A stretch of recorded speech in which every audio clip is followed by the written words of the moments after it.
காப்பாளர்களை அறிமுகப்படுத்துற ஒரு கூட்டம். அப்படின்னு தான் இதை நான் சொல்லணும்.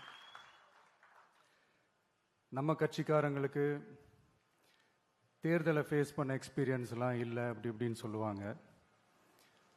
நம்மளுடைய வேட்பாளர்கள் எல்லாருமே ரொம்ப சாதாரணமான குடும்பத்திலிருந்து வந்திருக்கிறாங்க. அவங்க பின்னாடி பெரிய பேக்ரவுண்ட்லாம் இல்லை அப்படி இப்படின்னு சொல்லுவாங்க. நான் அவங்க எல்லாருக்கும் ஒன்று சொல்கிறேன். ஒரு எம்எல்ஏனா எப்படி இருக்கணும்னு நான் சொல்கிறேன். ஒரு எம்எல்ஏன்றது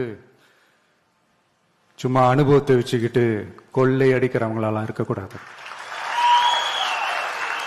சும்மா அனுபவத்தை வச்சுக்கிட்டு சட்ட விரோதமா கல்குவாரியில ஈடுபடுறவங்களாலாம் இருக்கக்கூடாது.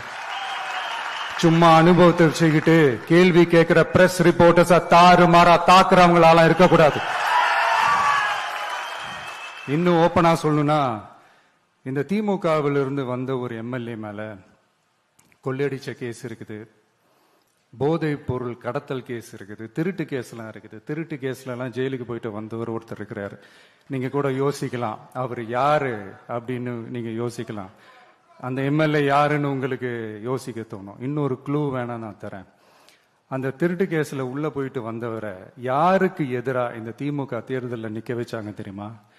இன்னைக்கு அவங்க கூட்டணியிலேயே மூச்சுக்கு 300 தடவை முட்டு கொடுக்கிற ஒரு மிகப்பெரிய ஒரு தலைவருக்கு எதிராக. அந்த தலைவரை தோக்கடிக்கணும்னு தான் 1996 அவருக்கு ஆப்போசிட்டா இந்த எம்எல்ஏவை நிக்க வச்சாங்க. மரியாதை நிமித்தமா அந்த தலைவர் பேருங்க நான் சொல்ல வேணாம்னு நினைக்கிறேன். ஸோ இப்படியெல்லாம் இருக்கிறாங்க எம்எல்ஏஸ், நான் லிஸ்ட் போட்டு சொன்ன மாதிரி. ஆனா எம்எல்ஏஸ்னா சும்மா இல்லை, ஒரு தொகுதிக்கான அந்த மக்களுக்கான எல்லை காப்பாளர்கள். அப்படி இருக்கணும். களத்துல மக்களோட மக்களா நிக்கிற மாதிரி ஆளுங்களை தான் நான் செலக்ட் பண்ணியிருக்கிறேன். நான் எல்லா இடத்துலையும் எல்லா நேரத்திலையும் ஒரே நேரத்துல நான் போய் நிக்க முடியாது இல்லையா?